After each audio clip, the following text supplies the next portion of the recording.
Hello everyone, once again is the Economancer. I'm back from a bit of a break, but today we're going to be talking about a very controversial subject, social fluidity and education.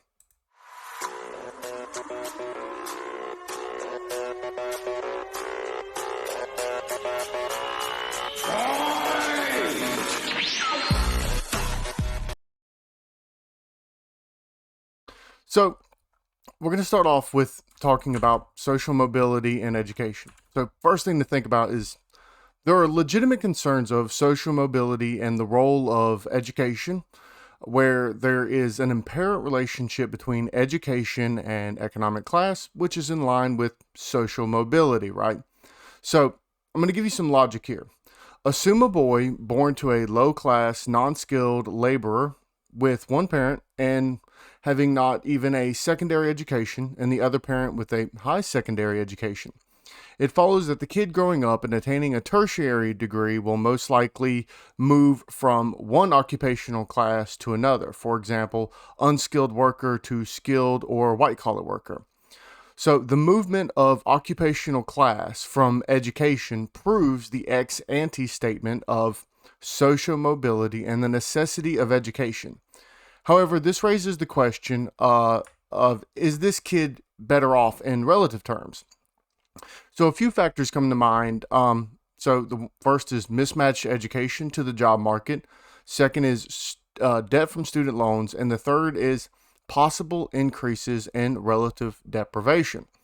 All right, so first let's look at this market to education mismatch by investigating the returns on investment or unemployment rates. So education mismatch directly impacts labor market outcomes where the supply of specific academic fields is greater than the labor is actually demanded by the market. So there appears to be under or over education problem in industrializing and industrialized countries. We can look at the McKinsey's education to employment study, and there's a few others that kind of back this idea up.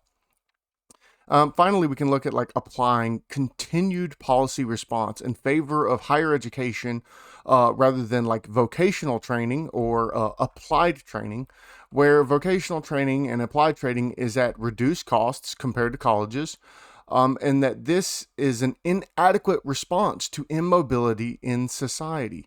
The increased policy and discourses stating this need for college may motivate decreased social mobility relative to actual educational status. Second, a possible source of growing wealth inequality would be the staggering levels of debt pushing down class movers. So the movement of class and debt take a reflexive relationship, and that the commodification of higher education motivates the privatization of student debt. And under this profit seeking motive that colleges are going into, this reduces the educational benefits through grade inflation, right? So you want to push out more and more people so that you can gain more and more money. This debt also reduces social mobility through financial friction. And then this phenomenon of debt furthers the education mismatch, where lower class individuals who do not have their income supplemented by a parent take whatever jobs become available, which may reduce the total human capital in the long run. Because like I said, we have this grade inflation where you're going to school, you're not learning as much because the school is on a profit seeking motive, right? And I don't mean just profit isn't, you can have like a non-profit school and all of that. There's still some profit motive, whether it's social capital or any other type of capitals that we've talked about from Bourdieu, as well as overall political power, or this political capital that they can use within their city and area, and how they're able to influence jobs, the job market, and stuff like that. This furthers this education mismatch because the people that are going there that are paying money, they're not getting a very good education. So when they get out, they're not prepared or set up for the actual labor market that needs these jobs. Okay, so now we're going to look at this education and relative deprivation. Like these two concepts almost contradict each other, right? But they have quite a story to tell. So if we go back to the two previous arguments of education mismatch and low mobility from education, we now have a case of an educated class of people with no market-based discernible skills who may have higher sense of internal pride. They see themselves as members of one class or status group, but failing to be a part of said group. And this poses a strain on specific individuals. There's a lot of the study on terrorism by Robert Ted Gurr. He looks at this and says, wow, we have all of these highly educated individuals with nothing else to do with their life. And so there's this strain, anomy theory that we've talked about from Robert Merton, and general strain theory from Robert Agnew. All of this causes these issues where people are trying to obtain something and they know that they can't. So we see this relationship between high unemployment dependent upon higher rates of, college education. So given the three arguments above, what would be the proper policy response to all of these issues?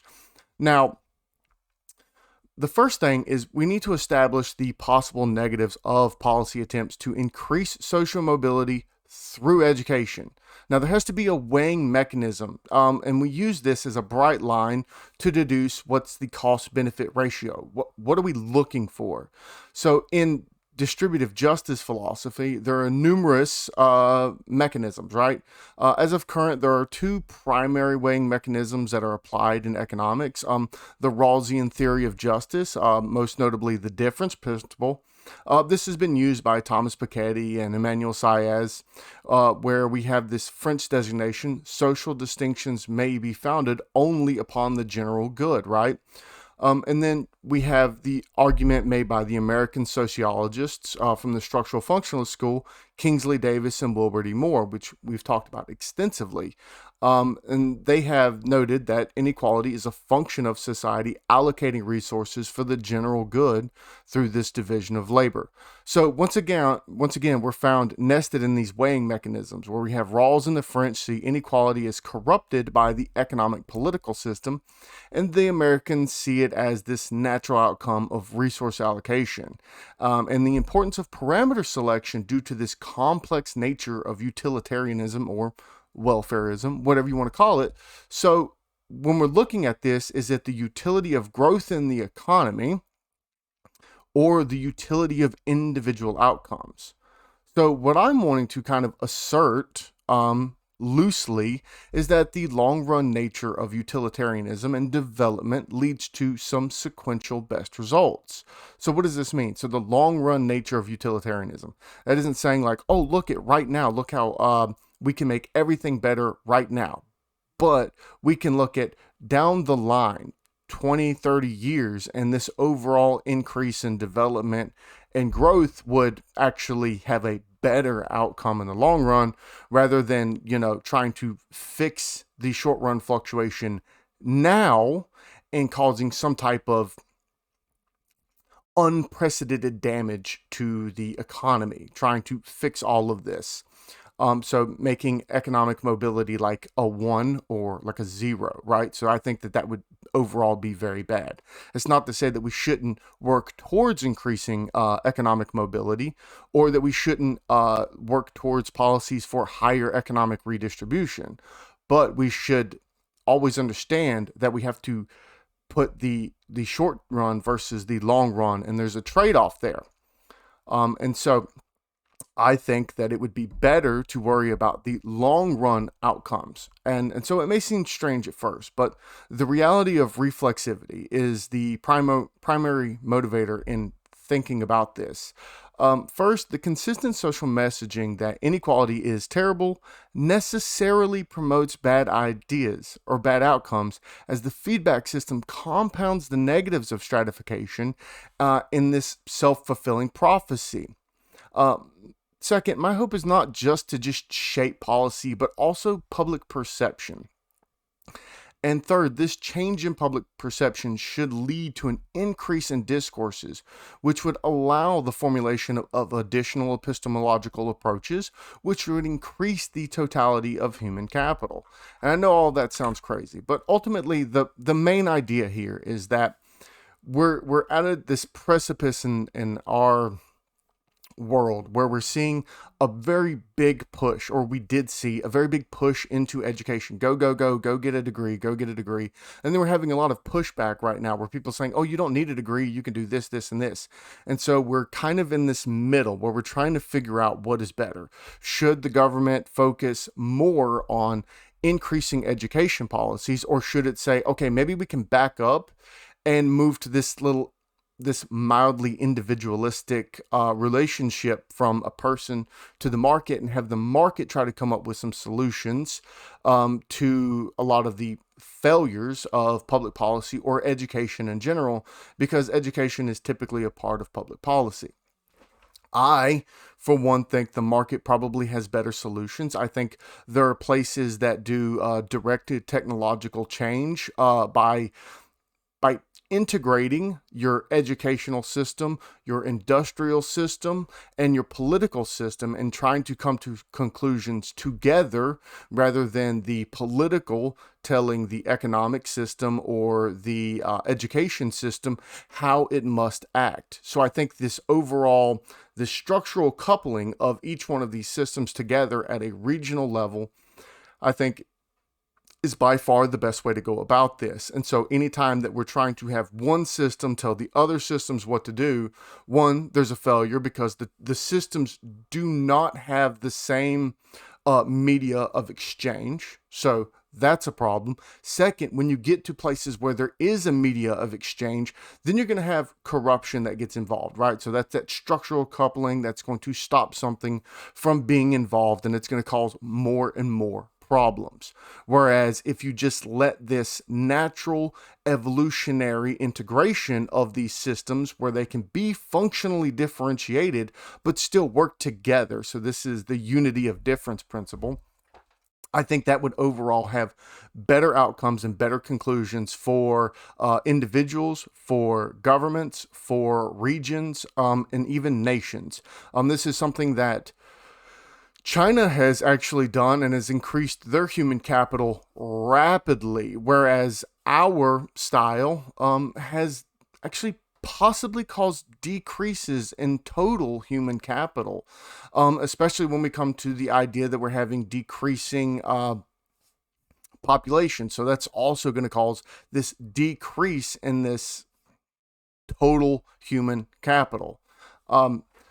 Now, with that being said, I hope you enjoyed this. I hope you like, share, subscribe. Tell me what you think down in the bottom, because this is a mildly controversial topic. I don't think many academics will tend to agree with me. I think they may agree in part, but I think that they can come up with a solution that may be founded within, the government or political system, which I'm saying that I don't necessarily agree with that. I think it's an integrative, systemic approach I think is better. With that being said, kind of the idea that's going to be going forward now, I know it's been a while since I've made any videos, and I do plan on making some more videos. A lot of these are going to be about public policy processes and maybe some economic analysis. So there's going to be a broad set of things that are going to be coming down the pipeline. There won't be as much of the classical interpretations of sociological and economic outlooks. A lot of this is going to be going into, like, what is the policy process? What is theory? Why does theory matter? What is theory not? And then looking at, different types of knowledge. So what is articulable knowledge? What is tacit knowledge? This may go into some of the work done by Hayek, and his integration into cybernetics. So that might be coming down the pipeline because people don't realize that Hayek was actually partially a part of the movement of cybernetics within economics. He just rejected what's called the first order of cybernetics. He was a fan of the second order cybernetics, but the big problem that he had was that cyberneticians kind of wanted to have a lot of control and power, and he was like, you don't want control or power within the system, because that negates the utility of the system. And so this was kind of a big back and forth that no one really talks about, but it's actually a fundamental answer to cybernetics that comes from the Austrian/Chicago school, and something that some of the systems thinkers, such as Parsons, actually thought about as well. They're like, Maybe the cybernetics isn't the exact answer, but a lot of it's useful. And so I'm probably going to get into that along with the policy processes and some like base level economic analyses of public policy and how that would look. So thank you. I hope you've enjoyed this. Have a wonderful day. And let's take another walk through the Economicon.